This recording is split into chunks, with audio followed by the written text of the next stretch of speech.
Hey, welcome back to another video. Welcome back, welcome back, welcome back.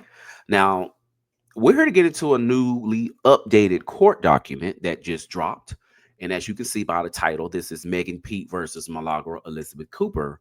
However, this specifically pertains to Cesar McDowell, who is the CEO of Unite the People. Now, before we get started, let me make sure I put out my disclaimer here under Section 107. I am simply saying that I am not an attorney, I am not a paralegal, and I am not a judge. I am simply saying that, hey, I know how to read, okay? And without further ado, here go the newly updated court document that literally just dropped. As y'all can see here, plaintiff motion for order to show cause why Cesar McDowell should not be sanctioned for deposition, misconduct, and for re-deposition. Pursuant to Magistrate Judge Reed's direction by email to the parties and Cesar McDowell on August the 25th, 2025, Megan Pete moves for an order to show cause why Mr. McDowell should not be sanctioned for deposition misconduct and request a re-deposition under the court's inherent authority. Okay, so let's get into the preliminary statement. From the very first minute of his deposition, Mr. McDowell made clear he intended to obstruct.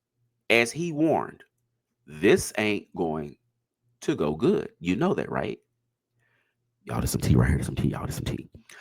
And he kept his word. Mr. McDowell responded, I don't remember, over 350 times. I don't know, about 170 times. And I don't recall, about 43 times, totaling over 550 evasive non answers that made meaningful testimony impossible. Mr. McDowell's misconduct went far beyond feigned forgetfulness. On camera and under oath, Mr. McDowell rolled a cigarette filled with a substance resembling marijuana during questioning, then smoked it during a break. He demanded painkillers, threatened to urinate in the deposition room, and called plaintiff's counsel a bitch, made inappropriate comments about her appearance, and walked out mid questioning. His conduct shocked the conscience and made a mockery of this court's authority. In fact, after his deposition concluded, his own attorney agreed that he should sit for another deposition that would be supervised by the magistrate judge in this case. Because of his egregious behavior, the court should sanction Mr. McDowell. This case enters on the defendant allowing herself to be used to broadcast defamatory statements about Miss Pete at the urging and behest of the man who shot her. The lawsuit arises from defendant's false claims that Miss Pete lied when she testified that Daystar Peterson, the rapper known as Tory Lanez, shot her in July 2020. Daystar Peterson is currently serving a 10-year prison sentence for shooting Miss Pete. In an attempt to exonerate himself from prison, Daystar Peterson enlisted the defendant to spread these defamatory statements. Because Daystar Peterson was subject to anti-harassment orders, barring him from making such statements about Miss Pete himself, he uses intermediaries to communicate this information to defendant. Now, as y'all can see here, this is little inserts. I'll post the actual court document in the description box below if you want to take time to read this. But we're going to go ahead and continue with the actual court document, okay? So, one intermediary is the deponent, Cesar McDowell, a close friend of Daystar Peterson. Mr. McDowell is the founder and CEO of Unite the People, the organization that represented Daystar Peterson during his appeal. UTP also represented defendant for the first 6 months of this litigation and continues to represent Daystar Peterson in his appellate proceedings. The conflict of interest among them are undeniable, as acknowledged by Daystar Peterson himself. Now we're going to take a slight pause here. I had the actual prison call that I played on my X page, formerly known as Twitter. I'll also link that down in the description box below. That way you can actually hear the actual prison call between Tory Lanez and Cesar McDowell. You will hear in there where Tory Lanez mentioned, hey, isn't this a conflict of interest? And Cesar McDowell responded. So I'll have the court document in the description box below, and I'll also put the actual police, well, not the police, but the prison call in the description box as well. Okay, so let's continue. Daystar Peterson sits on UTP's advisory board and has donated substantial funds to the organization, including $50,000 to pay legal fees for other clients. Plaintiff's counsel deposed Mr. McDowell on July the 25th, 2025. His testimony is critical to providing how Daystar Peterson circumvents court orders. It is also necessary to demonstrate the scope of damages resulting from their campaign of harassment. And Ms. Pete sought the deposition to prove that UTP and Mr. McDowell used their relationship to funnel false information from the shooter, Daystar Peterson, through defendant into the public domain. Mr. McDowell knows that. He has every reason to be combative and uncooperative to protect not only Daystar Peterson, but himself. Ooh, that girl, there's some tea, y'all. There's some tea, right? There's some tea, y'all. Y'all see how they said that? Okay, so let's continue. That's exactly what he did. And that's exactly why court supervision of his deposition is necessary. Discovery also shows that Mr. McDowell provides misinformation to defendant about Daystar Peterson's ongoing legal proceedings, which defendant parrots to defame Ms. Pete. UTP has made public statements on Daystar Peterson's behalf regarding this case and provides him updates about Mrs. Cooper representation. Now, Mr. McDowell is not a lawyer and is not licensed to practice law. As UTP's CEO, Mr. McDowell had a duty not to impede these proceedings and participate in his deposition in good faith. Instead, Mr. McDowell refused to answer most questions. In rare instances, he did respond. His testimony was evasive, implausible, and often contemptuous. Now, as y'all can see here, there's question, there's answer. Q means question, A means answer. So let's get into what they asked and let's get into what he responded to. Okay. So, as CEO, are you responsible for determining the overall vision and objectives of UTP? Maybe. Maybe. Yeah. What does that mean? Well, I'm not a dictator. Most of UTP's work involves post conviction matters, correct? I don't remember. You are the CEO of Unite the People. You don't know whether most of UTP's work involves post conviction matters? I don't remember. Does a large amount of UTP's work involve post conviction matters? Yes. UTP focus on helping prisoners with appeals and sentence reductions, correct? I don't remember. So if we go to the judge in this case, let's go. Who are you going to tell her as the responses? Well, yeah, who are you going to tell her as the responses to these questions since you don't know or you don't remember? I don't know. Let's do it. At one point, when asked to verify an Instagram post, Mr. McDowell mocked opposing counsel. Do you recall making that post? I don't remember. Any reason to doubt these are your words? I would absolutely doubt that these are my words. Okay, well, you are welcome to pull out your Instagram and go to this post and compare it. Do you want to do that? If you don't believe me, we have time. We can do it on a break. We can do it all day. Yeah. Hey, I have nothing to do today. Same. I'm so glad. You feel me? That's what I'm talking about. Yeah. You want to do lunch after this? Actually, we ordered lunch. So, yeah. Did you? Yeah, yeah.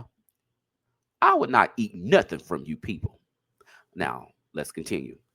Mr. McDowell's obstruction is part of a coordinated effort by key third parties to prevent the court and jury from learning the truth about their defamation campaign against Miss Pete. Just weeks before Mr. McDowell's deposition, the court held Daystar Peterson in contempt for deploying identical tactics, feigning ignorance, making inappropriate comments about counsel's appearance, and refusing to cooperate. In Livingston Allen, the social media personality. Oh, there's some tea right here. There's some tea right here. We got some tea, y'all. And the social media personality known as DJ Academics, who worked with defendant and received information from Messrs. Oh, they must have misspelled that. Messrs. Well, let's continue. Peterson and McDowell to spread false narratives about Miss Pete. Similarly, obstructed his deposition with evasive testimony and selective memory loss. All three men, Messrs. Peterson, McDowell, and Allen, used the same strategy of systematic evasion when discovery threatened to expose their cooperation.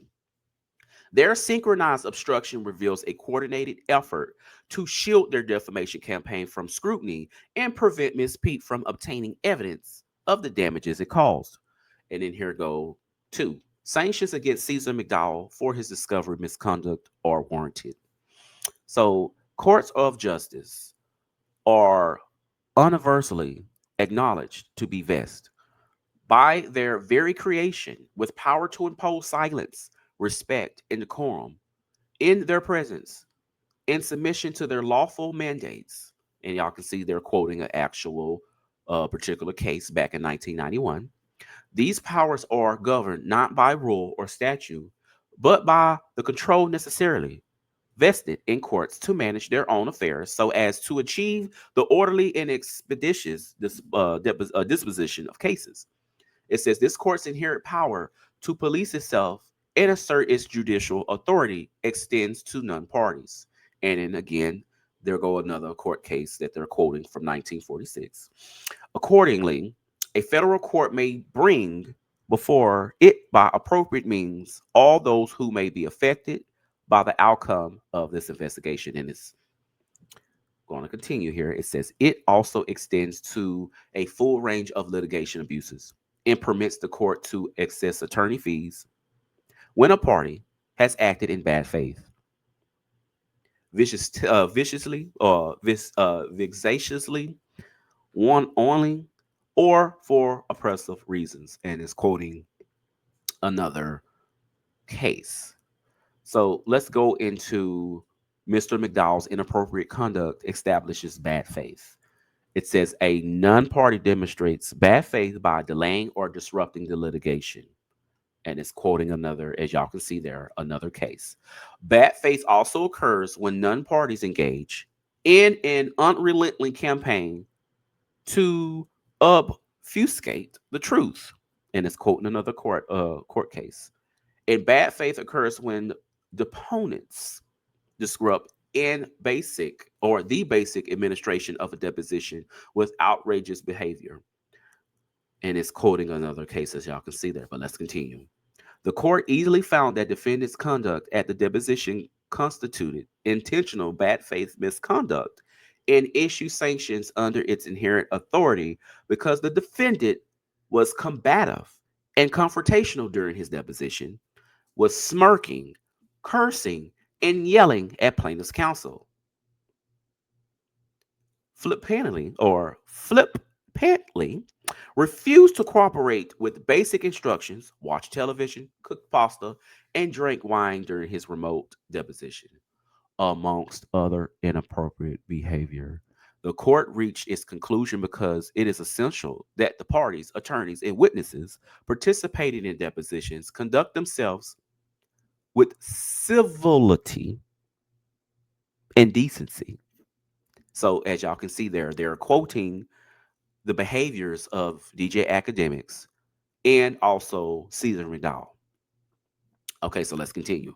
Mr. McDowell's conduct during his deposition was utterly disrespectful, uncivil, and antagonistic. It is deserving the court condemnation. It was a masterclass in bad faith. As detailed above, Miss Pete sought Mr. McDowell's deposition because he serves as Peterson's key intermediary, funneling false information to defendant who broadcast it publicly. His testimony was critical to proving this coordination and how Peterson circumvents court orders through intermediaries instead of cooperating during his deposition. Mr. McDowell was combative and confrontational, harassed plaintiff's counsel with antagonistic comments, and engaged in immature and childlike conduct. Like the deponent in Ludwin, Mr. McDowell's disrespected the judicial process when he rolled and smoked what appeared to be a marijuana cigarette during the deposition, threatening to urinate in the deposition room, and was disrespectful to plaintiff's counsel and staff. Mr. McDowell also offered false and evasive testimony, claiming he could not recall basic yes or no questions, even when presented with his own communications on the very subject. He claimed he could not remember. And as y'all can see here, there was a little post here, as y'all can see, Mr. McDowell deposition, example 77. It says, we confronted with an Instagram post bearing his name as author and his signature as CEO of UTP. Mr. McDowell claimed he did not recall making the post and absolutely doubted that these were his words. Y'all see that, right? And then, as y'all see, they quoted another court case. False testimony intentionally led plaintiffs astray during discovery and litigation of this case and established bad faith litigation conduct that warranted sanctions. Mr. McDowell's improper, disruptive, and contemptuous behavior made any semblance of a deposition impossible. In effect, he commanded commandeered his deposition and turned it into a train wreck. His behavior offers the court grounds to easily find bad faith. The court should issue sanctions under its inherent authority to remedy Mr. McDowell's improper and obstructionist behavior and to protect the dignity of the court in the deposition process. Then it says Mr. McDowell has a substantial interest in the outcome of this litigation. Mr. McDowell is CEO of UTP, which represented defendant for 6 months and continues to represent Daystar Peterson. Miss Pete assailant, who is serving prison time for shooting her.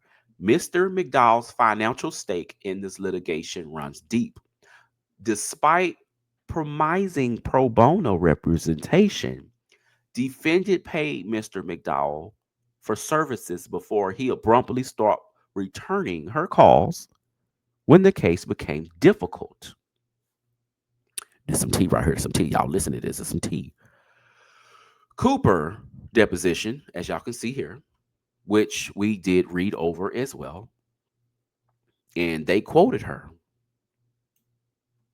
Mrs. Cooper, it was supposed to be pro bono. Caesar told me because of Unite the People's role that I needed to pay him directly. I started a campaign on Give, Send, Go. I withdrew the money and I sent it to Caesar via sale in increments. I had sent maybe around $9,000. Mr. McDowell's action also demonstrates a vested interest in the outcome of this litigation. Mr. McDowell, through UTP, acts as a primary conduit between Daystar Peterson and outside supporters like defendant. Prison call logs show that Mr. McDowell spoke with Mr. Daystar Peterson dozens of times about defendant in this case, including updates about defendant's representation, coordinating public relations, messaging about defendant in this case, and crafting media strategies to respond to media inquiries. And again, I will post that prison call, the particular prison call that we're speaking of. I will have that in the description box below. Okay. So let's continue. So as y'all can see there, there's a post. And again, I will post that for y'all. Okay. So let's continue. Mr. McDowell's faced potential liability himself, both for his organization's role in the defamation campaign and for his personal misconduct in this litigation. His obstruction protects not just Daystar Peterson and defendant Cooper, but his own interest. So that's quoting another case. So we're going to get into see Mr. McDowell's substantially participated in these proceedings. From the moment Ms. Pete filed suit, Mr. McDowell and UTP have inserted themselves into this litigation and participated in it. Mr. McDowell and UTPs initially agreed to represent defendant and issued a press release announcing the engagement. Instagram post by Unite the People, October the 31st, 2024, attached Exhibit C. They also offered to take on any other social media influence, journalism platform, journalist, podcast, or reporter of any type that has received this lawsuit against them, or any other form of bullying, harassment to silence them from their right to free speech. Mr. McDowell has engaged, y'all see that, in text conversations with defendant about other witnesses in this case, like Livingston Allen.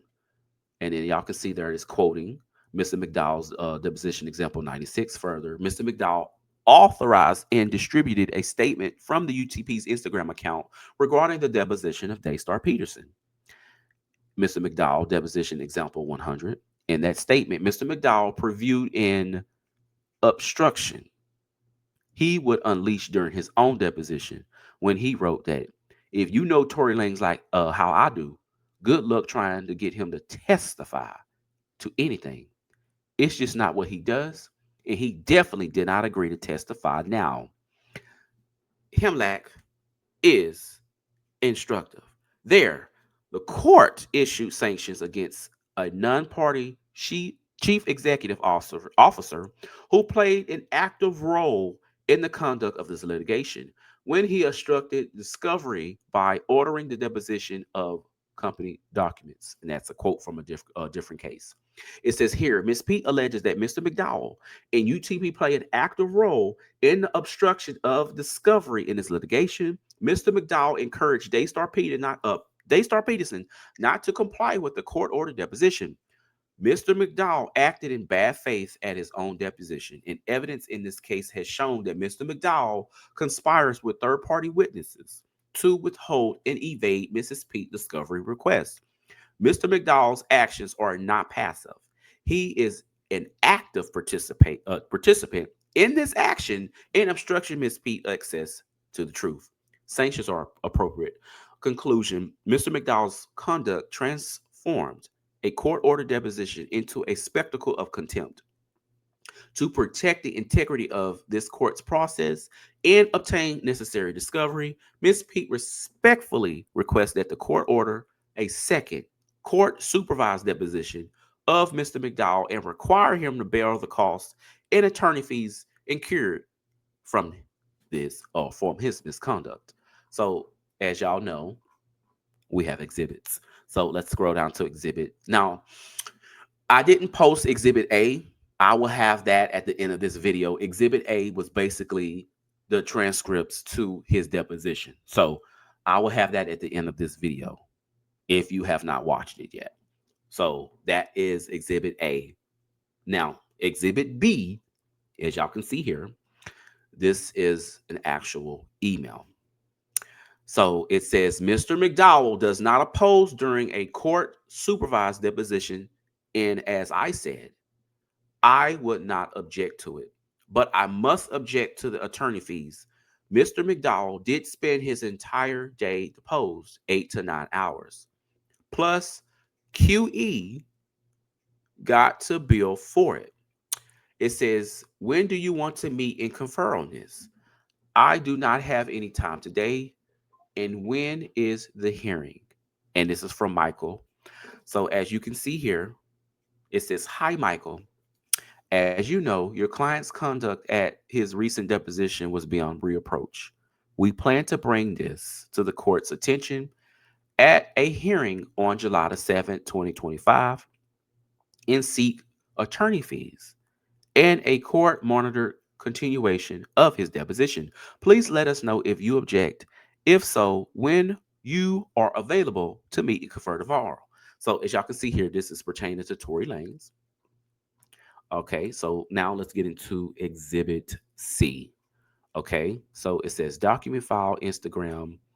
If you click on that link, it will take you to Instagram. Okay, so it shows that this was loaded on April the 7th of 2025. So we're going to scroll down, and this is the actual link that would take you to the post. Okay, so it says Unite the People Inc. agrees to represent Milagro Cooper, aka Milagro Grams, against threats and intimidation targeting influencers for expressing their opinions in this civil matter filed by the now plaintiff Megan P, aka Megan Thee Stallion. So we've already read this, we've already seen this. They're just posting this as an exhibit and as proof, and to show that Cesar know exactly what was going on when he posted this to the main page and how he acted in his actual deposition. Now, that's all we have for today. And if you have any questions or if you want to get the discussion popping, write a comment. And until next time, I just want to make sure I let everybody know I appreciate everybody. And if you like what you see, like, share, and subscribe. I am on my way to 500 subscribers. I do appreciate the follows. And hey, I'm basically here to say, hey, I post court documents on my X page. However, if you do not feel like reading it, or if it's too many pages to read over, I got you. I will read it for you so you don't have to. Again, hit the like button, hit the subscribe button, and until next time, peace.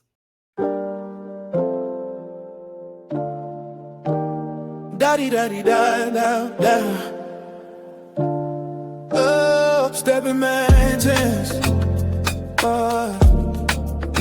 Yeah, yeah. Yeah, yeah, yeah. Oh, step in the court, I'm the eyes and the ears. Dropping the facts, no rumors in here. From the filings to the rulings, I'm spilling the tea. Every dog, every line, yeah, it's all from me. You want receipts, I got the page. Breaking it down, center stage. From subpoenas to them big appeals. Document Tingz, we keep it real. Yeah, Document Tingz, bringing truth to the light. Paper trail strong, yeah, we reading it right. From the docket to the drop, every case, every scene. I'm your courtroom reporter with the facts in between. It's Document Tingz, bringing truth to the light. Paper trail strong, yeah, we reading it right. From the docket to the drop, every case, every scene. I'm your courtroom reporter with the facts in between.